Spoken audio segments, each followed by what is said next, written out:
Qu'est-ce qui t'a motivé à partager les valeurs du chant avec du coup les plus jeunes? Est-ce que c'était important pour toi que les jeunes comprennent dès leur plus jeune âge l'importance de s'exprimer à travers ce qu'ils aiment? Puisque tu vois, la musique, toi, c'est un petit peu ton tremplin. Est-ce que c'était aussi ce que tu voulais transmettre à ton public? Alors, c'est rigolo parce qu'en fait, je donne pas du tout cours à des jeunes. Au Ah, contraire, ok. je donne à des adultes, voire parfois des personnes âgées, et D'accord, aussi fin d'adolescence, jeunes adultes. d'accord. Mais et c'est rigolo parce qu'au final, cette transmission, elle s'adresse à toutes les générations. Et j'aime beaucoup, moi aussi, travailler avec des gens qui finalement ont toujours rêvé de faire de la musique, mais qui ont jamais osé. Donc il y a des gens parfois à 60 ans, ils débarquent pour la première fois dans un cours de chant et puis ils me disent ah bah moi j'aurais rêvé de faire ce que tu fais mais j'ai pas osé. Donc moi j'aime bien cette transmission effectivement de ce que je sais mais aussi de ma passion et de pouvoir accompagner des gens et leur permettre de réaliser un petit peu les rêves qu'ils n'ont jamais osé réaliser. Et après pour ce qui est développement personnel. Je pense que c'est ce qui m'a. Alors, je parlerai pas forcément de développement personnel à proprement parler, mais Oui, bien plutôt sûr. de discipline, de travail sur soi. Oui, oui. Ce qui m'a Introspection vraiment. plutôt.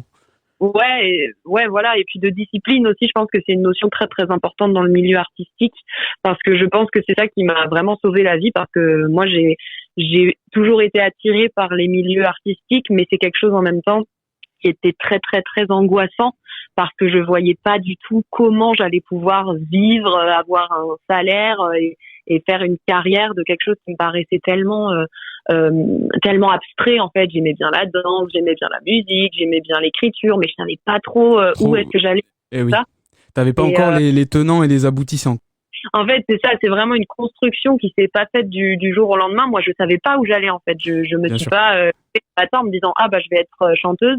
Au contraire, j'étais attirée par des choses, mais je me disais oh là là, mais j'y arriverai jamais. De toute façon, il n'y a pas de place dans ce métier-là. Et en fait, au fur et à mesure de la vie, tout simplement, je me suis dit bah c'est peut-être possible en fait. Donc on a commencé à faire de la musique avec Ryan, on a commencé à faire nos premiers concerts dans des bars, dans des restos, dans des mariages. Bien Après, sûr. petit à petit, on a eu accès à des plus belles scènes. On a commencé à enregistrer mes propres musiques. Donc, Super.